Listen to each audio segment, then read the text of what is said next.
ሳቦታጅ እየተሰራበት እየሞተ የነበረ ግድብ በብዙ ማስፈራሪያ ውስጥ ሆኖ ተሰርቷል። የአፍሪካ ትልቁ ግድብ ይላል። ይሄ እውነት አይደለም? እውነት አይደለም? ኢሳያስን ሰነፍ የሚለውን ስድብ የምታደንቁ ሰዎች ልጠይቃችሁ፣ ተሰርቷል አልተሰራም? ከዚህ በፊት በኢሳያስ አፈወርቂ የተሞለጩ ወያኔዎች ናቸው።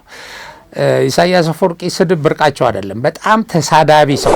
ሁሌም እንደምለው አንድ ነገር ካልተሰበረ ለመጠገን አትሞክሩ፣ ባለበት ተዉት። ኤርትራ እንግዲህ ምክር ቤቷም ፕሬዝዳንቷም የመንግስት ምክር ቤቷም የሰራዊት አዛዧም ምኗም ኢሳያስ አፈወርቂ በትክክል ተጠቅመውበታል። ኢትዮጵያ ውስጥ ያሉ የመንግስት ኃላፊዎችና ኢትዮጵያ ውስጥ ያሉ ግለሰቦች የሀገራቸውን ገጽታ ለዓለም ለማሳየት በትክክል ተጠቅመውበታል።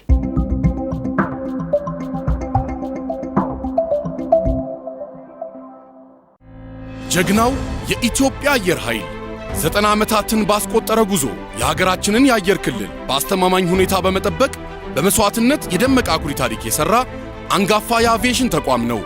ለዚህም ታላቅ የምስረታ ክብረ በዓል ዓለም አቀፍ ደረጃውን ጠብቆ ተዘጋጅቷል። ዘመኑ የደረሰበትን የአቪዬሽን ቴክኖሎጂ በቅርበት ለመመልከትና ለመዳሰስ ሁላችሁም ተጋብዛችኋል። ለቴክኖሎጂ አድናቂዎች አነቃቂ ተሞክሮ የምታገኙበት የአቪዬሽን ኤክስፖ የአንበሶቹ ሰማይ ኢትዮጵያ በሚል መሪ ቃል በዓለም አቀፍ ደረጃ ስመጥር የሆኑ ሀገራት አየር ኃይሎች የሚሳተፉበት ጥቁር አንበሳ የአየር ትርኢት። ኑ ሁሉንም በአንድ ቦታ በነፃነት እየተዝናኑ የሚጎበኙት ታላቅ ዓለም አቀፍ የአቪዬሽን ኤክስፖን በቢሾፍቱ አየር ኃይል ግቢ ውስጥ ከጥር 15 እስከ ጥር 19 በደማቁ ያክብሩ። በዚህ ታሪካዊ ኤክስፖ ላይ ለመሳተፍ የመግቢያ ትኬቶቹን ኦንላይን በwww.etaf90years.com በአዲስ አበባ መኮንኖች ክበብ፣ በስካይላይት ሆቴል፣ በሂልተን ሆቴል፣ ኢሊሌ ሆቴል በተጨማሪም በ11ዱም ክፍለ ከተሞች እንዲሁም በቢሾፍቱ፣ በአዳማ፣ በሞጆና በሌሎቹም አቅራቢያ ከተሞች በመግዛት መታደም ትችላላችሁ። የኢትዮጵያ አየር ኃይል የነጻነትና የአንድነት ምልክት። ሰላም የሐቅና ሳቅ አድማጭ ተመልካቾቻችን ሰላም። ያው ዛሬ እንግዲህ ብቻዬን ተከስቻለሁ ከሐቅና ሳቅ ስቱዲዮ። ብቻዬን ከሳምንቱ አበይት ጉዳዮች ውስጥ የተመረጠ ነገር ላይ ያተኩራለሁ። በሳምንት ውስጥ ከተከናወኑ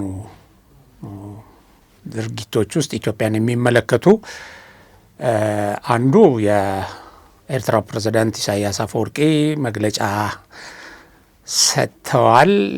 እሱ ብዙም ዋነኛ ጉዳይ ባይሆንም እሳቸው የተናገሩትን ንግግር መሰረት አድርገን መሬት ላይ ያለውን ነገር ለማሳየት እንጠቀምበታለን። እንግዲህ ድሮ አንድ የሌባ ስታይል ነበረ እና ሌቦች ምን ያደርጋሉ? ሌባው ይሰርቅና ሲሮጥ ሌላ ሰው አባሮ እንዳይዘው የተሰረቀው ሰውዬ ሌባውን ተከትሎ ሲሮጥ የሌባው ግሩፕ አባላት ሌባ እያሉ ተሰርቆ ሌባውን ለመያዝ ወደሚሮጠው ሰው ይሮጣሉ። የተሰረቀውን ሰው ሌባ እያሉ ማለት ነው። እና አንዳንድ የሚይዙታል፣ ሌባው ላይ እንዳይደርስ ያግዱታል ማለት ነው። እንደዚች አይነት የሌባ ስታይል ነበረች እና ሌባው ሌላውን ሌባ ሲል በተለይም የተሰረቀውን ማለት ነው።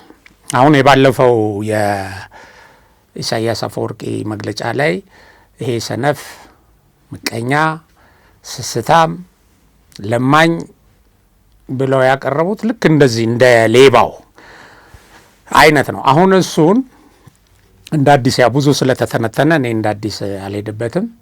በጣም በሚገርማችሁ ሁኔታ ይሄንን እየተቀባበሉ ሌባ አለ፣ ሰነፍ አለ፣ ምቀኛ አለ፣ ለማኝ አለ እንደዚህ እያሉ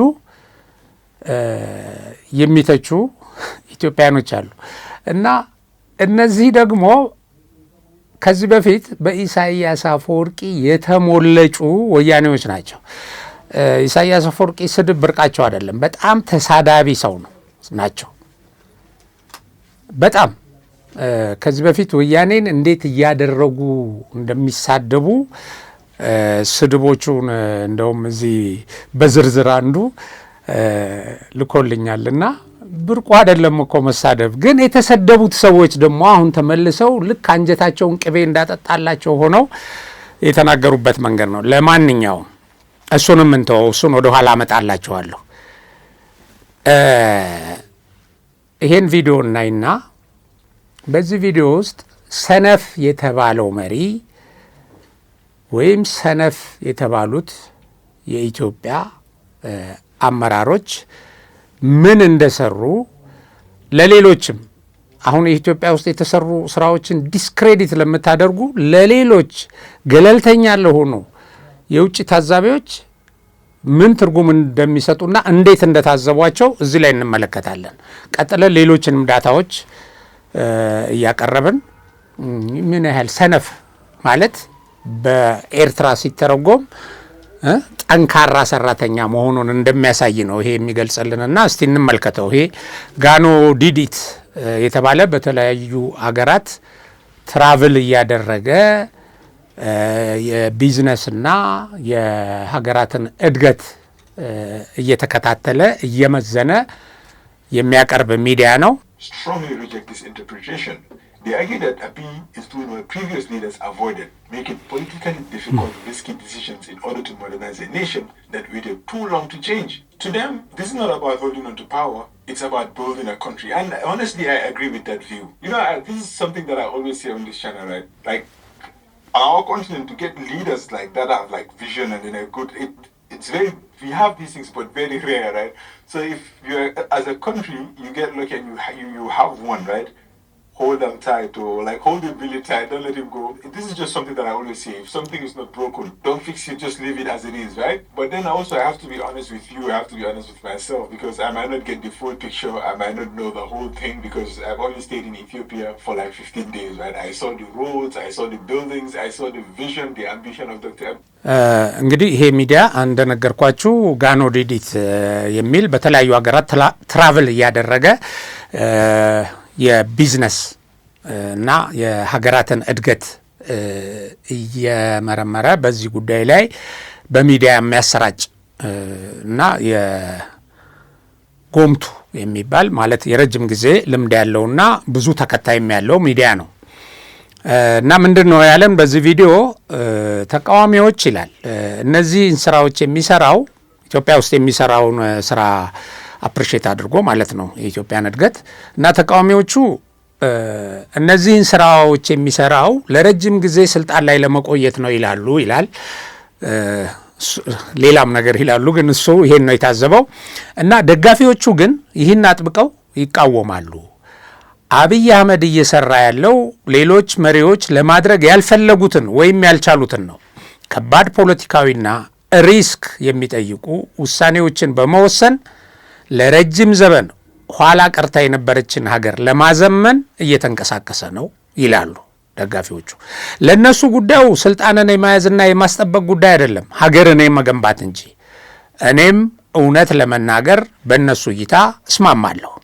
በዚህ ቻናሌ ላይ ሁልጊዜም የምለው በእኛ አህጉር መልካምና ርቆ ሀሳቢ ባለራዕይ መሪዎችን ማግኘት እጅግ ከባድና እንደ ብርቅ የሚታይ ነው። ስለዚህ እንደ ሀገር እድለኛ ከሆናችሁ እና እንደዚህ አይነት መሪ ካገኛችሁ አጥብቃችሁ ያዙት፣ በቀላሉ እንዳትለቁት። ሁሌም እንደምለው አንድ ነገር ካልተሰበረ ለመጠገን አትሞክሩ፣ ባለበት ተዉት። እውነቱን ለመናገር ግን ሙሉ ምስሉን ላላይ ይችላለሁ። ከዚህ በላይ የሚሆን ሊኖር ይችላል፣ እነሱን አላቅም። ምክንያቱም ኢትዮጵያ ውስጥ የቆየሁት ለ15 ቀናት ብቻ ነው። በእነዚህ 15 ቀናት ግን መንገዶቹን፣ ህንፃዎቹን እና የተለያዩ ልማቶችን ሳይ የታየኝ የአብይ አህመድ አምቢሽን ወይም ህልም ወይም ቪዥን ራዕይ ነው ይለናል። እና ይሄንን አይቻለሁ በ15 ቀን ቆይቼ። እና አፍሪካ ውስጥ ጠንካራ መሪ ሲኖር አንደግፈውም፣ ለማጥፋት እንሮጣለን። እና እናንተ ግን ይሄን አታደርጉ፣ አጥብቃችሁ ተያዙት ይለናል። ይሄ ይበቃቸዋል ይመስለኛል። አቶ ኢሳያስ አፈወርቂ ለ34 ዓመታት ኤርትራ ውስጥ ምንም ያልሰሩ ብቻ ሳይሆን የተሰራውን ሁሉ የናዱ። እሳቸው ወደ ኤርትራ ስልጣን ላይ ሲመጡ ኤርትራ ውስጥ ወደ 300 ፋብሪካዎች ነበሩ። እሳቸው ግን አሁን ያንን ቀይረው ፋብሪካዎቹን 3 እና 2 አድርገው እነሱም ገበያ የሌላቸው ጥሬ ዕቃ የማያገኙ የማያመርቱ ናቸው። ወደ 300 እስር ቤት ሰርተው ግን የሚቃወሟቸውን እያፈኑ በማሰር ይታወቃሉ። እና አሁን ቅድም እንዳልኳችሁ ሌባ ሌባ ብሎ እንደሚሮጠው ሌባው ወይም ያው የሌባ ግሩፖች ሌባ ሌባ ብለው ሌላውን እንደሚሉት እሳቸው ሰነፍ ይላሉ። ሰነፍ የሚል በጣም አሳፋሪ ነገር እና ይሄንን ለማሳያ አሁን የእሳቸውን ብቻ ሳይሆን እሳቸው ተሳደቡ ብለው ደግሞ የሚቦርቁ ሰዎች የእሳቸውን ስድብ እየደጋገሙ ኦኬ እነሱም ከዛ በፊት ሲሳደቡ ነበር የተለያዩ ስድቦችን እየፈጠሩ ግን አንድ መሪ ሰደበ ብለው እንደ ምንጭ ኢሳያስን እየተጠቀሙ በጣም የሚገርማቸው እንደ አንድ መሪ እኮ ሲሳደብ ነውር ነው በመሰረቱ። አንድ መሪን ተሳደበ ብለህ ስታቀርብ የምታንኳስሰው ወይም የምትወነጅለው ያንን መሪ ነው እንጂ እኮ እሱን አይደለም።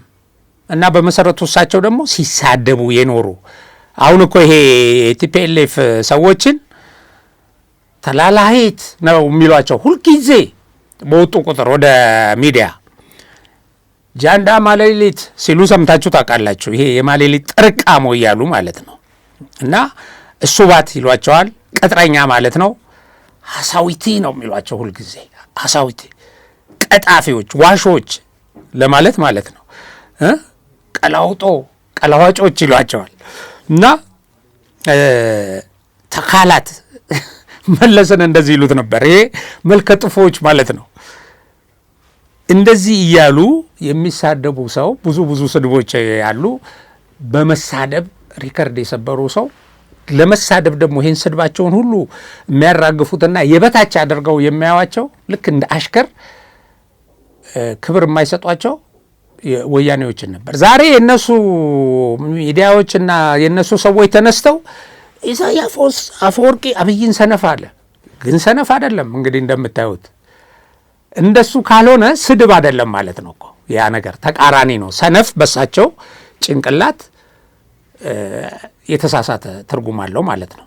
ስድቡን ወደማይገባው ቦታ ነው እና ራሳቸውም ተላላኪ ሆነው ተላላኪ ይላሉ። እንደዚህ አይነት ሰው ናቸው። ቅድም እንዳልኳቸው ሌባውን እየተከተሉ ሌባ እንደሚሉት ሰነፍ ሆነው አገራቸውን አድቅቀው አገራቸውን ኋላ አስቀርተው ምንም ነገር ሳይሰሩ ምንም እንደው የሚታይ ነገር ሳይሰሩ እንደዚህ ሲሉ የማያፍሩ ሰው ሆነው ተገኝተዋል። እና ለኢትዮጵያ ልማት ወይም የኢትዮጵያ መሪ ሰነፍ እንዳልሆኑ ደግሞ ሌላም እንትን ላቀርበላችሁ አብነት። ግሬት አፍሪካ የተሰኘው አፍሪካዊ ዲጂታል ሚዲያ ኢትዮጵያ በጠቅላይ ሚኒስትር አብይ መሪነት ራሷን በተለያዩ ዘርፎች የአፍሪካ መሪ አድርጋለች ይልና በማሳያነት የተለያዩ 13 ዘርፎችን ይጠቅሳል። በአፍሪካ ኢትዮጵያ ከሌሎቹ ጎልታና ልቃ የወጣችበት ይለናል። እናያቸው። የአፍሪካ ትልቁ ግድብ አፍሪካ ውስጥ ሌላ ይሄን የሚያክል ግድብ የለም። በስንት ውጣ ውረድና በስንት ፈተና እንደተሰራ ምናልባትም ይሄ የለውጡ መንግስት ባይመጣ ሊሰራ የማይችል እየተዳከመ የሳቦታጅ እየተሰራበት እየሞተ የነበረ ግድብ በብዙ ማስፈራሪያ ውስጥ ሆኖ ተሰርቷል። የአፍሪካ ትልቁ ግድብ ይላል። ይሄ እውነት አይደለም? እውነት አይደለም? የኢሳያስን ሰነፍ የሚለውን ስድብ የምታደንቁ ሰዎች ልጠይቃችሁ፣ ተሰርቷል አልተሰራም? ተሰርቷል። ትቀበላለህ? ቀጥል። እንደገና የአፍሪካ ትልቁ አየር ማረፊያ አሁን በግንባታ ላይ ነው ያለው። እንዴት ምናምን እያለ የሚንጫጫበት አለ። ባይዘዌ ከዚህ ጋር የሚያስቃችሁ ነገር አለ። እንደው እሱንም ጠቅሼ ልለፍ። አሁን ኦፍኮ የሚባለው የፖለቲካ ፓርቲ ነኝ የሚል ምርጫ ምናምን ሲመጣ የሆነ ድምፁም ይሰማል። አሁን ደግሞ እርስ በርሱም እየተሻኮተ ያለ ነው። ይሄ ደግሞ የኢትዮጵያ ፓርቲዎች የለመዱት ነው። ጥቅም ያጋጫቸዋል የሆነ ይሄ ምርጫ ሲመጣ እና እሱ ይሄ ግንባታ ኦሮሚያ መሬት ላይ መካሄድ የለበትም፣ እዚህ ቢሾፍቱ ያሉ አርሶ አደሮችን ያፈናቅላል ብሎ ተቃውሞ አሰምቷል። ጽንፈኛ ልብ አድርጎ በዛ በኩል ያለ ጽንፈኛ ደግሞ ያውን ኢትዮጵያን የሚወጋ ኦሮሞማ ሊያብብ ነው፣ ለኦሮሞማ ልማት እየተሰራ ነው፣ ወደብ ስትጠይቅ ይሄ ሶማሌላንድ ጋር ግንኙነት ሲፈጠር ወደዛ የኦሮሞማን የማስፋፋት የኦሮሞማን መንግስት የመመስረት እያለ የሚንጫጫ ደግሞ ይሄንንም አየር ማረፊያውን ግሬት ኦሮሚያን ለመመስረት የተደረገች ድርጊት ነች፣ እንዴት እዛ ተሰራ ይላል። እዛ በኮሜንት ገብቶ ስለዚህ ስለ ግድብ ማነው ስለ አየር ማረፊያ ስለ ታላቁ አየር ማረፊያ ሲሰራ ተመልከቱ። ልማት የሚሰራው በእንደዚህ አይነት አደናቃፊዎች መካከል ነው። እነሱን የሚሰማቸው የለም። ይሄን ጫጫታ ግን ልብ አድርጉ። ሰነፍ የሚባለው መንግስት በአፍሪካ ትልቁን አየር መንገድ ማነው አየር ማረፊያ እየገነባ ያለ ተቃውሞ በዚህና በዚህ አደላህ በዚህ እንደዚህ የሚለው ግን እነዚህ እንደዚህ የሚሉ አካባቢዎች እኮ ትልልቅ ልማት ተሰርቶላቸዋል። ለዛውም እዚች አካባቢ ልማት ሊሰራ ቢመጣ እናገኘዋለን፣ እናስረዋለን፣ እንገለዋለን እየተባለ ሄዶ ትልልቅ ልማቶች ሁላችንም የምናውቃቸው እየተሰሩ ነው። ቢሾፍቱ ደግሞ በመሬት ከፍታዋና አቀማመጧ ለአየር ማረፊያ የተስማማች በፊትም በንጉሱ ጊዜ ከዚህ ከቦሌ ጀምሮ ሲመረጥ አየር ኃይል ቢሾፍቱ ላይ ሲመሰረት ይሄ ተጠንቶ ነው የተካሄደው እና አርሶ አደሮቹ ደግሞ ተገቢ ካሳ ተከፍሏቸው ዘመናዊ አኗኗር እንዲኖሩ ስልጠና ተሰጥቷቸው ስምምነት አድርገው የተሟላ የመኖሪያ ቤትና የተሟላ ፋሲሊቲ እንዲቀርብላቸው ተደርጎ የስራ ዕድል ደግሞ በአካባቢያቸው ሲመጣ ተመልከቱ ያለውን ትርጉም ለነሱ እድገት። አሁን እኮ ከብዙ የአጎራባች የኦሮሚያ ክልሎች ከሌሎችም ቦታዎች ከሌሎችም ክልሎች ወደ አዲስ አበባ ለስራ እየጎረፈ ነው ሰው። አንዳንዶች ቀን ስራ አዲስ አበባ ሰርተው ማታ ይገባሉ በአውቶቡስም በምንም ስራ የስራ ዕድል ወይም የከተሞች እድገት ስላልተስፋፋ ማለት ነው። በአካባቢያቸው ኢንዱስትሪ ሌሎች የግንባታ ስራዎች ስለሌሉ እዛ የሚሰማሩበት ስራ እንደዚህ አይነት እድል ይምጣልኝ ብለህ እንደመጠየቅ ምንም ያልሰራ አካል መንግስትን መቃወም ያገኘው ብሎ እንደዚህ ያደርጋል። እና ለማንኛውም ወደ እንትኑ ዝርዝር ሁለት አትሉም። ይሄ የተገነቡት በአፍሪካ ትልቁ ይህን ትቀበላለህ። አሁን ኬንያ እጀምራለሁ ብላለች። አራያን ተከትሎ መስራት ይበረታታል። ጥሩ ነው። ያው ከኢትዮጵያ ጋር በብዙ ነገር ትፎካከራለች ኬንያ። ይሄንን አሁን አናውንስ አድርገዋል በእቅድ ደረጃ። እኛ ያው መሰረተ ድንጋይ ያኖረን ወደ ግንባታ እየገባን ነው። እና የአፍሪካ ትልቁ አረንጓዴ ልማት ወይም የደን ልማት ይላል። ይሄም እውነት ነው። ምንም እንትን የሚል አይደለም። ዲና የምናደርገው ነገር አይደለም። አስቡ፣ ይሄ ተሰርቷል በጦርነት ውስጥ በጭቅጭቅ ውስጥ በአደናቃፊዎች ባሉበት ሁኔታ ውስጥ እያንዳንዱ ነገር ሲሰራ ተቃውሞ በሚያቀርቡ የአፍሪካ ትልቁ የኒኩለር ጣቢያም በግንባታ ላይ ነው። እንግዲህ ምን ታደርገዋለህ? አሁን ኢሳያስ በዚህ በመግለጫው ላይ የድሮ የቃኘው ስቴሽን ውስጥ የነበረ የእንትን የኒኩለር እቅድ አለ አለ የጣሊያን ማለት ነው ማነው የአሜሪካኖቹ እሱን አሁን እንቀጥላለን እና ደግሞ ውሃ የንጹህ ውሃ ህዝቡ እንዲያገኝ እናደርጋለን። ትራንስፖርት ችግር አለ እንደዚህ ብሎ አውርቷል። ባይዘዌ ስለ ዓለም ነው ያወራው። ሰው የዓለምን ጂኦፖለቲክስ ተነተናለሁ ብሎ ስለ ኤርትራ ያወራት እቺ ነች። እና ኤኒዌይ እኛ የአፍሪካን ትልቁን የኒኩለር ጣቢያ በግንባታ ላይ ነው። የአፍሪካ ትልቁ የማዳበሪያ ፋብሪካ ኦልሬዲ በግንባታ ላይ ነው። በአፍሪካ ትልቁ የስንዴ ምርት በምግብ ራስን እንድትችል አገሪቱ በማድረግ ረገድ ተሰርቷል። አሁን ብዙ ሰው የታለ ምናምን ገበያ ላይ ይላል። እሱ ኢኮኖሚ ሳቦታጅ ይሄ ገበያ ላይ ማአት ነገር የሚፈጥሩ አሉ። ያው መንግስት ይሄንን ከተቆጣጠረ በቀጥታ የህዝቡን ኑሮ በሚለውጥ ደረጃ የገበያውን ዋጋ በሚያረክስ ደረጃ ለአገልግሎት ላይ ይውላል ወይ ለተጠቃሚው ይደርሳል ተብሎ ይታሰባል። ትልቋ ቡና አምራች በአፍሪካ ኢትዮጵያ ነች። ይሄ የተፈጠረው አሁን ነው። የአፍሪካ የመጀመሪያው ኤአይ ዩኒቨርሲቲ አሁን ሊከፈት ነው፣ በቅር ላይ ነው። የአፍሪካ ትልቁ የድሮን ማምረቻ ተቋም አለ። በአፍሪካ ትልቁ የጥይት ማምረቻ ፋብሪካ፣ ይሄ በወታደራዊ እንትን ደግሞ ራሳችንን ለመቻል የምናደርገውና በአፍሪካ ትልቁ የተፈጥሮ ጋዝ ማጣሪያ፣ የጋዝ ምርት፣ እንደገና ትልቅ የመኖሪያ ቤት ግንባታ፣ ይህም በአፍሪካ ከፍተኛ ቁጥር ያለው በአንድ ጊዜ ሲሰራ ማለት ነው። እነዚህ ነገሮች ተሰርተዋል ይለናል። ኦኬ፣ ሰነፍ ላለው ኤርትራ ይሄንን ይዛችሁ ላጨበጨባችሁ የሻዕቢያ ሰዎች፣ ይሄንን እያዳነቃችሁ ላጨበጨባችሁ የህወሓት ሰዎች፣ ሌሎች ጽንፈኞች ከሻዕቢያ ፍርፋሪ ይጣልልናል፣ ሻዕቢያ ለምኖ ከግብፅ የሚያመጣው ፍርፋሪ ይጣልልናል ብላችሁ የምታሸበሽቡ ኃይሎች ይሄን የተሰራውን መሪ ነው ሰነፍ ያለው እና ስድቡ የማን ነው? ኢሳያስ ራሱን ነው የሰደበው። አንደኛ ሰነፍ መሆኑን እንድንመረምር አደረገን። ዝም ብለን የተውነውን ማለት ነው። እንዴ እውነት ኢሳያስ ምን ሰራ እንዴ? የኢኮኖሚ ሪፖርት እኮ በጣም የሚገርማችሁ አሁን በየጊዜው ኢትዮጵያ ውስጥ ምክር ቤት ስብሰባ እየተደረገ የመንግስት ምክር ቤት የተወካዮች ምክር ቤት ላይ የኢኮኖሚ ሪፖርት ይገመገማል፣ እቅድ ይጸድቃል። ከዛ ደግሞ ቀርቦ ጥያቄና መልስ እየተደረገ የእቅድ አፈጻጸም ደግሞ ሪፖርት ይሰማል ምክር ቤቱ፣ ለኢትዮጵያ ሕዝብ ይፋ ይደረጋል። አሁን ይሄንን አይታችሁ ታውቃላችሁ? ኤርትራ የምትባል ሀገር ውስጥ በጣም እኮ ነው የሚገርማቸው። ኤርትራ እንግዲህ ምክር ቤቷም ፕሬዝዳንቷም የመንግስት ምክር ቤቷም የሰራዊት አዛዧም ምኗም ኢሳያስ አፈወርቂ ነው። ኢሳያስ አፈወርቂ በነጠላ ጫማ እየሄዱ ነው ከነዛ ሽማግሌ ጓደኞቻቸው ከጫካ አብረዋቸው ሲታገሉ ከቆዩ ጋር የሚያወሩት የሆነ ነገር ሊያደርጉ ሲፈልጉ እንጂ እንዲህ አይነት እንኳን የሌለው ስንት ፐርሰንት አደገ ምን ተሰራ ምናምን ተብሎ የማይመረመር የማይጠና አገር ተነስቶ ሰነፍ ይላል። ሪፖርት የማያደርጉት የሰሩት ስራ ስለሌለ ነው።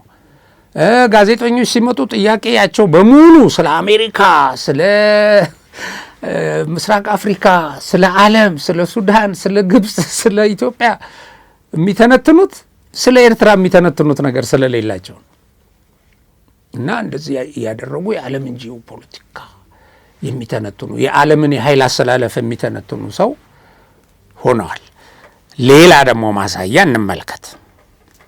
አሁን ልክ እሳቸው መግለጫ የሰጡ ከአይሾ ስፒድ የተሰኘ አንድ ወጣት ዩቲዩበር አዲስ አበባን ጎብኝቶ አዲስ አበባ ውስጥ የተለያዩ ቦታዎች ላይ እየተንቀሳቀሰ ከአዲስ አበባ ነዋሪዎች ጋር የተለያዩ ትርኢቶችን የተለያዩ ሀሳቦችን እየተለዋወጠ ሲያስተላልፍ ነበር እና ይሄ ዝም ብዬ ነው ይሄንን እያየሁ ምን አለ አንድ ጸሐፊ ሲጽፍ ወደዚህ ከመምጣቱ በፊት ደጋግሞ ኢንተርኔት አለ ወይ በቂ የቴሌኮም አገልግሎት አለ ወይ እያለ ይጠይቅ ነበራል። ወደ ኢትዮጵያ ከመምጣቱ በፊት አለ እያልን ቪዲዮ ፕሮዲውስ እያደረግን እንለቅለት ነበር አሉ። ከዛ መጣ። አሁን ይሄ ዝም ብላችሁ ኤርትራ ቢሄድ እንደው ዝም ብሎ ተሳስቶ ወይ አለ ብሎ ወይ አደናግረውት ወይ በሆነ ነገር ቢሄድ ብያሰብኩ ኤርትራ ፕሬዝዳንቷ እኮ መግለጫ እየሰጠ የእንትን ስርጭት ተቋርጧል እኮ በኤሌክትሪክ ምክንያት እና አሁን እዚህ መጣ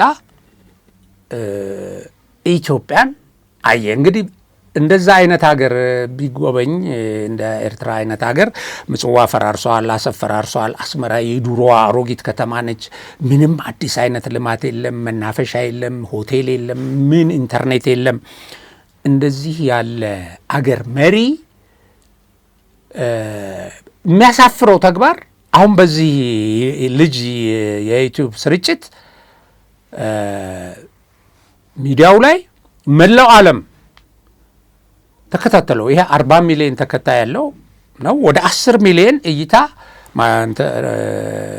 ተከታዮች አይተውታል ይሄንን ኢትዮጵያ ላይ ሰራው እና በዛን ጊዜ አሁን አንዳንድ ሰዎች ይሄ እኮ ከ13 እስከ 21 ዓመት ተከታይ ይሄ ኦዲየንሶቹ እነዚህ ናቸው፣ ለኢትዮጵያ ቱሪዝም ለምናምን አይጠቅምም፣ የጩኸትና የረብሻ ነው ሾው ብለው ሊያጣጥሉት ሞክረው ነው። ሾዋው እሱ ልጁ በዚህ ደረጃ ነው ታዋቂነትን ያገኘው። ነገር ግን በትክክል ተጠቅመውበታል ኢትዮጵያ ውስጥ ያሉ የመንግስት ኃላፊዎችና ኢትዮጵያ ውስጥ ያሉ ግለሰቦች የሀገራቸውን ገጽታ ለዓለም ለማሳየት በትክክል ተጠቅመውበታል። ልጁን ወደ ገጽታ ግንባታ አስገብተውታል። ቁልፍ ቦታዎችን እንዲጎበኝ አድርገውታል። ስለ ኢትዮጵያ ገልጸዋል። ኢትዮጵያ የመጀመሪያዋ ቡና አምራች መሆኗን፣ ኢትዮጵያ ውስጥ የጀግኖች ኮሎኒ ያልተገዛች መሆኗን አድዋ ወስደው በባዶ እግሩ እንዲሄድ አድርገው ይሄን ለዓለም አሳይተዋል። ብዙ ሰዎች ኢትዮጵያን አናቃትም ነበር እያሉ ተናግረዋል። ለምንድን ነው የደበቁን? የምዕራባውያን ሚዲያዎች፣ እነዚህ የትልልቆቹ የአሜሪካ ሚዲያዎች ለምን ደበቁን እያሉ እዛ ሚዲያ ላይ ወጥተው የሚያለቅሱ ሰዎች አይቻለሁ። ይሄን ነበር ወይ የምትመስለው ኢትዮጵያ ብለው ማለት ነው። ስለዚህ ያ ውበት ታየ። ያ የኮሪደር ልማት ብልጭልጭ የምትለው እያንዳንድ እንዴት አድርጎ ዓለም እንዳደነቀው የምታውቀው በዛ ደረጃ ምን ያህል ደግሞ ሪከርድ የልጁ እይታ ያመጣውን ሪከርድ ደግሞ እንመለከታለን። እና እንዲህ አይነት የሰሩ መሪዎችን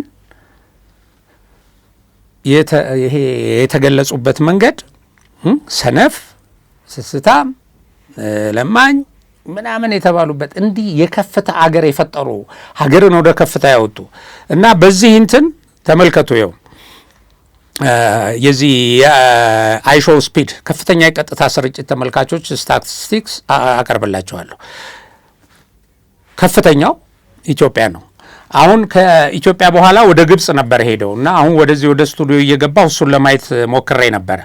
ግብጽ ውስጥ በ13 ሰዓታት አንድ አካባቢ ያየው ማለት ነው 4.8 ሚሊዮን። ሌላ ቦታ ደግሞ በ21 ሰዓት 3.7 ሚሊዮን እይታ። ይሄ ሲደመር 8.5 ታይቷል። የቆየበት ጊዜ ደግሞ ረጅም ጊዜ ነው እና ኢትዮጵያ ውስጥ ሰርቶ ከሄደ በኋላ በጣም ዝግጅት አድርገው ነበር የጠበቁት። ከኢትዮጵያ ከፍ ሊል ግን አልቻለም። የኢትዮጵያን እንመልከት። አሁን ኢትዮጵያ ውስጥ የቀጥታ ስርጭት የተመለከተው ቁጥር 270 ሺህ ነው። ባይዘው የኢትዮጵያ 10 ሚሊዮን ነው። አሁን ይሄ አጠቃላይ እይታው 10 ሚሊዮን ነው። ይሄ አሁን 8.5 ሌላ ጋር ደረሰ ያልኳችሁ እና የቀጥታ ስርጭቱን ግን በቀጥታ ስርጭት ላይ በአንድ ቀን 270 ሺህ እይታ ተመዝግቧል። ይሄንን ወደ ሌላ ሀገራት ሄደን ስንመለከት ቻይና ከፍተኛ ተብሎ የነበረው 253 ሺህ ነው። በ10 ቀናት የተመዘገበ እይታ ነው። ብራዚል 210 ሺህ ነው። በአንድ ሳምንት የተመዘገበ ነው። ኬንያ 200 ሺህ ነው። በአንድ ቀን የተመዘገበ ነው። ይሄ ከኢትዮጵያ ቀጥሎ ሁለተኛ ሊባል የሚችል ነው። ጀርመን 195 ሺህ፣ ይሄ በ2024 የተካሄደ ነው እና ይሄንን ስንመለከት ምን ያህል የኢትዮጵያ ውበት እዚህ ኢትዮጵያ ውስጥ የነበሩ ትዕይንቶች እኛ ኢትዮጵያ ውስጥ ያለውን ያማሩ ቦታዎቻችንን ታሪኮቻችንን በምንገልጽበት ጊዜ ምን ያህል በትኩረት እንደተከታተሉ ነው። ፖላንድ 180 ሺህ ነው።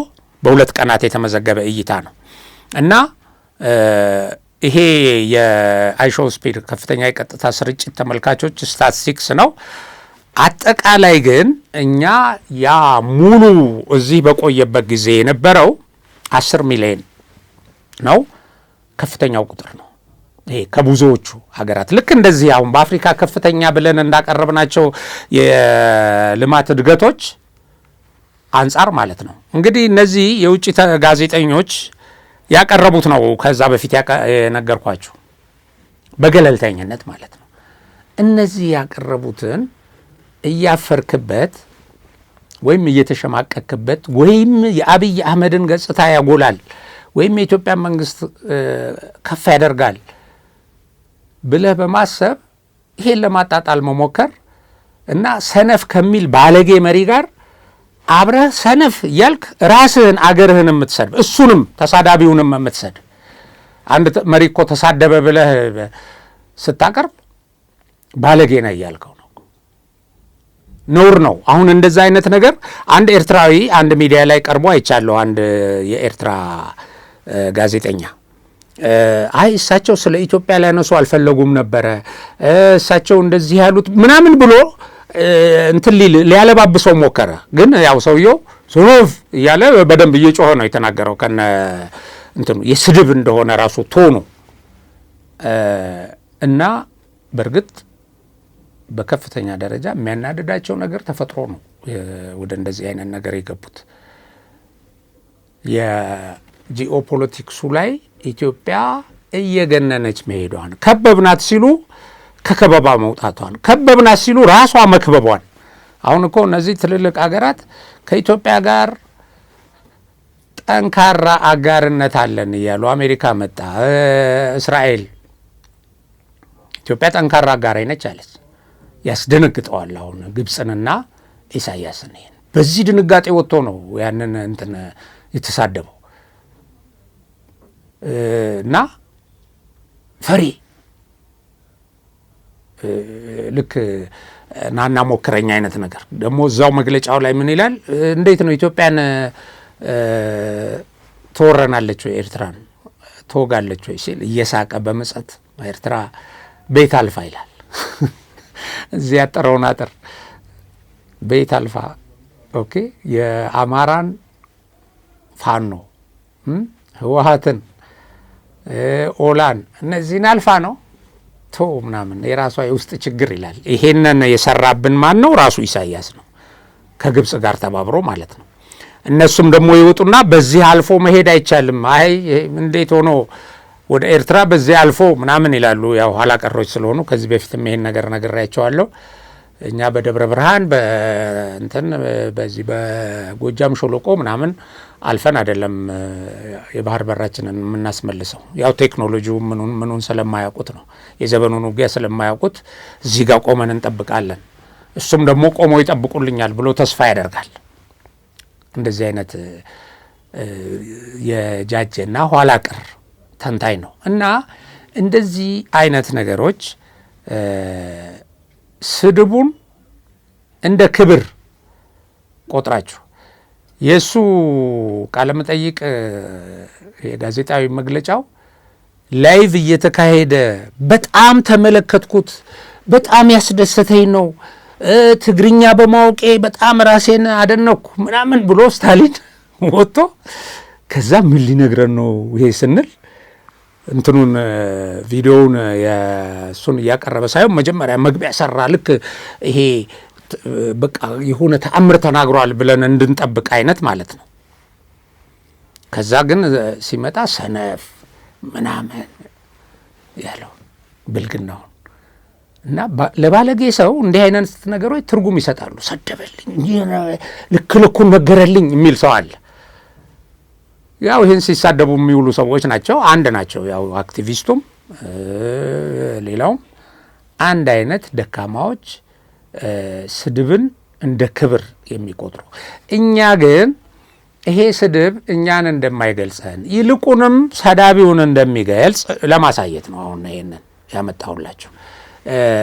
ታርጌቴም ኢሳያስን ማሳነስ አይደለ፣ ራሱ አንሷል። እዛ እንትን ላይ ሲወጣ አንሷል፣ ትንሽነቱን ገልጿል።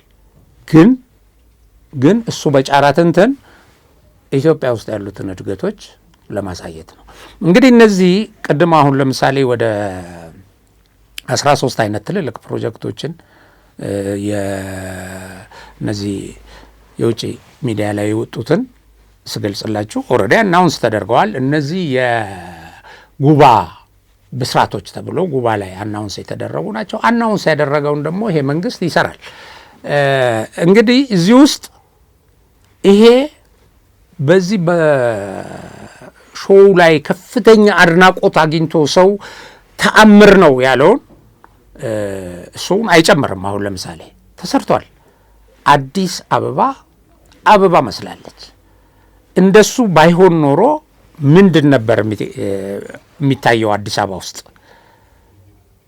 እንደሱ ስለሆነ ይሄ የጩኸትና የረብሻ እንትን በሱ ታዋቂ የሆነ ሾው እንደዛ የነበረ ልጅ መጥቶ በቃ ጮሆ ምናምን ነበር የሚሄደው። ኖ ከዛ ገተውት ግን ይሄ ጀግኖች እንትን ነው። አብሮ ሲፎክር ሲጮህ ነበር ከእንትኖቹ ጋር አይዞ እያለ አይታችሁ እንደሆነ እንደዛ አይነት የኛን የጀግንነት እንትን አሳዩት፣ ባህላችንን አሳዩት፣ ስለ ኢትዮጵያ ገለጹለት። አንድ ነው የሚቆጨኝ ነገር ግን ህዳሴ ግድብ ላይ ቢሄድ ጥሩ ነበር። በእርግጥ ያለው ሰዓት ውስን ነው። ምናልባት ዋና ከተማ ላይ ብቻ አይቶ እዛ የራሱን ፍላጎት ሰርቶ መሄድ ነበር የሚፈልገው። ግን እሱን ቢያይ ለምሳሌ ቡና ኢትዮጵያ ውስጥ ነው ለመጀመሪያ ጊዜ የተገኘው ሲሉት ተደንቆ እውነት ነው ይሄ ቡና ሀገር ነው ኢትዮጵያ ነው ቡና የተፈጠረው ይላል። ቪዲዮውን አይታችሁ እንደው በቀጥታ ስርጭት ከዛ አዎ ይሉታል እና ይገርመዋል፣ ይቀምሳል ሁሉ በቃ ገርሞት ይሄው ምናምን ይላል። ይሄን አስተዋወቅን።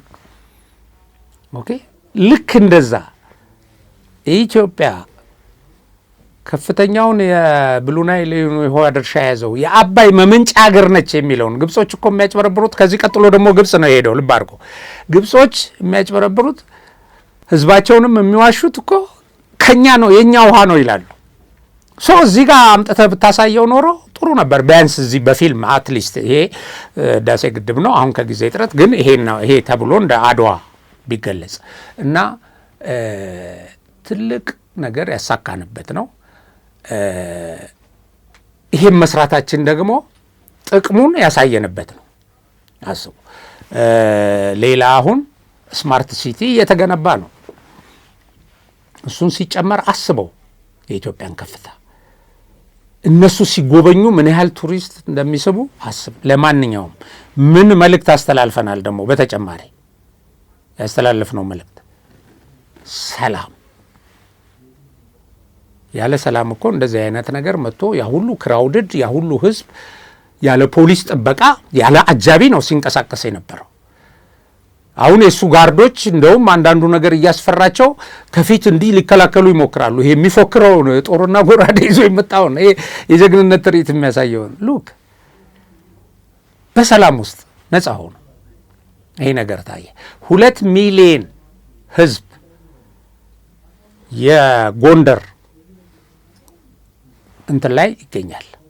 የጥምቀት ላይ 2 ሚሊዮን ኢትዮጵያውያንና ከኢትዮጵያ ውጭ ያሉ ሰዎች ይገኛሉ። ይሄ ወደዛች ዝር አይባልም፣ ሰላም የለውም እንደው በፍጹም እንደዚህ የምትል እዛ ደግሞ ጥገኝነት ለማግኘት ይሄ ሴኩሪቲ ፕሮቴክሽን ምናምን እንትን ብላችሁ እዛ የተቀመጣችሁ ሰዎች ሰላም የለም ምትል ሰላም አለ። ይሄን ደግሞ እናሳያለን። አሁን በጥምቀት አዲስ አበባም ጥምቀት ይከበራል። የገና በዓል የዚህ አላፋት ዝማሬን ተመልክታችኋል። እና እውነቱ ይሄ ሆኖ ከዚህ በተቃራኒ ታወራላችሁ። እንደገና ደግሞ የኛ ያልሆኑ ጎብኚዎች መጥተው ስለ ኢትዮጵያ እንዲህ አይነት ምስክርነት ሲሰጡ እናንተ እዛ በስደት ቁጭ ብላችሁ ነው ይሄ አይደለም እውነቱ ትላለህ። ይሄ እውነቱ ይሄ ነው። ስለዚህ ያ ሰነፍ ያለውን ሰውዬ ራሱን እና አፈር ሰነፍ የሚለውን ነገር ደግሞ እያወጣህ እየደጋገም ሰነፍ ብሎ አንድ መሪ ተሳደበ ብለህ የመሪውን ቦዘኔነት እንደገና ደግሞ ራሱን የሚገልጽበትን እንዲህ አድርገን ስንመለከተው እኮ ወደ ራሱ አዙሮ ራሱን የሚመታበትን ነገር ነው የገለጸውና ስለዚህ እንኳንም ይሄን አለ እኛ ምን ሰራን የሚለውን አየንበት። ማለት ማዕት ያልተገለጹ ነገሮች አሉ ባይዘው ማዕት ብዙ ነገሮች እና ያለ ረፍት ኢትዮጵያ እየሰራች በ7 ዓመት ውስጥ ይሄንን አስመዝግባለች። ሰነፍ ያለው መሪ 34 ዓመት ተቀምጦ ያስመዘገበው ነገር የለም በሀገሩ። ድሮ ደማቅ የነበሩ የምጽዋን የአሰብን ወደቦች ዘግቶ ሌላ አገር እንዳይጠቀምበት ሌላ አገር ተጠቅሞ እዛ የሥራ ዕድል ለኤርትራ ወጣቶች እንዳይፈጠር እዛ ገቢ እንዳያገኝ አድርጎ እንደገና ሌሎች ፋብሪካዎቹም በጥሬ ዕቃ በገበያ እጥረት ከዓለም አገልሎ ቁጭ አርጓት የመንግስት ለውጥ ሳያደርግ እሱ ስልጣን ላይ እንዳለ 34 ዓመት ተቀምጦ አገሪቱን በዚህ ደረጃ የገደለ ሰው ስስታም ይላል። እስቲ በሰጥቶ መቀበል እንጠቀም እያለ እጁን ዘርግቶ የሚጠይቀውን መንግስት ስስታም ይላል። እና እንደዚህ አይነት ቅድም ያልኳችሁ ነው ሌባው ሌባ እያለ እንደሚሮጠው ማጭበርበሪያ እና ሌብነቱን ለመሸፈን የሚያጠልቀው ጭንብል ሌላውን በመሳደብ ስንፍናውን ወደ ውጪ ለማዞር ምን ሰራህ እንዳይባል እንደዚህ ብሎ የሚገልጽ ስድብ እንኳን መምረጥ እኮ ትንሽ ይሄ ስድብ እኮ እኔ እንዲሆኜ ማፈር አለብኝ ሰነፍ ለማለት እንኳን የማይል ሰው ነው። እና ይሄንን ይመስላል ዛሬ ይዤላችሁ የመጣሁት። እንግዲህ ኢትዮጵያ በጣም ተስፋ ያላት ሀገር ነች። ተስፋዋ አሁን በብዙ የዓለም ክፍሎች እየታየ ነው። መካድ የማንችለው መሸፈን የማንችለው ስዕል እየሰጠ ነው በመላው ዓለም። ይሄ የመላው ዓለም ሚዲያዎች እና አሁን ይሄንን የዚህን የሾው ተመልክተው ብዙ ሀገሮች አይሾው ስፒድን ተመልክተው ኢትዮጵያን እንጎበኛለን ያሉ በጣም በርካታ ናቸው። የቱሪዝም መስህቦቻችንን ቢመጡ ምን አይነት ውበት ያለው ቦታ እንደሚቆዩ ስላሳየን ማለት ነው። እና ይሄ ይቀጥላል። ኢትዮጵያ ተስፋ አላት። ኢትዮጵያን ከደካማ ሰዎች ጋር የተሳደባችሁ ራሳችሁንም የምትሰድቡ ሰዎች ግን ማፈር አለባችሁ። ሰርቶ ኢትዮጵያ የደረሰችበት መድረስ ተገቢ ነው። ኢትዮጵያ አርአያ ነች። ብዙ ሀገሮች ሞዴልነቷን ወስደው አገራችን ይሄንን ተግባራዊ እናደርጋለን ያሉ መሪዎች አሉ። ከዚህ በፊት የደቡብ አፍሪካውን መጥቀስ ይቻላል። ሌሎች ሀገሮች ህዝቡም ደግሞ እንደ ኢትዮጵያ ስሩልን እያለ ነው። እና ይሄ እውነት ነው። እንዴት አድርገህ ትክደዋለህ? ይሄንንና አገራችንን ሰላም ያደርጋት፣ ለበለጠ እድገት እንድትበቃ፣ ለበለጠ ከፍታ እንድትደርስ ያብቃት ሀገራችንን። ያው የአየር ኃይል ሾው በቅርቡ ይከበራል። ሁላችሁም ተጋብዛችኋል። ያ ደግሞ ሌላ ከፍታ ነው። የአየር ኃይላችን ከፍታ፣ የመከላከያ ተቋማችን ከፍታ፣ እነሱን ደግሞ እናያለን ወደፊት። እነሱ ናቸው ደግሞ እነዚህን ነገሮች ሁሉ እንድንሰራ ያደረጉን። የመከላከያ ኃይላችን የማይበገር ክንድ እና የዲተረንስ አቅሙ ከዛም ደግሞ በጠላት ተላላኪ ሆኖ የሀገሪቱን ለማፍረስ ሲንቀሳቀስ የነበረውን አደብ በማስገዛቱ እና በማኮማተሩ የመጣ ሰላም ነው። ሰላማችንን አጽንተን እንቀጥል። ሁላችንም ለሰላማችን አስተዋጽኦ እናደርግ። እሺ እንግዲህ ክቡራን የሀቅና ሳቅ አድማጭ ተመልካቾቻችን ዛሬ ያዘጋጀሁላችሁን ከሳምንቱ አበይት ጉዳዮች ውስጥ የተመረጠውን ርዕሰ ጉዳይ በዚሁ አጠቃልላለሁ። እስካሁን አብራችሁን ቆይታችሁ ስለተከታተላችሁኝ በጣም አመሰግናለሁ። ሀቅና ሳቅ ሚዲያን ሰብስክራይብ፣ ሼር፣ ላይክ አድርጉ። በሌላ ዝግጅት እስከምንገናኝ ደህና ሰንብቱ።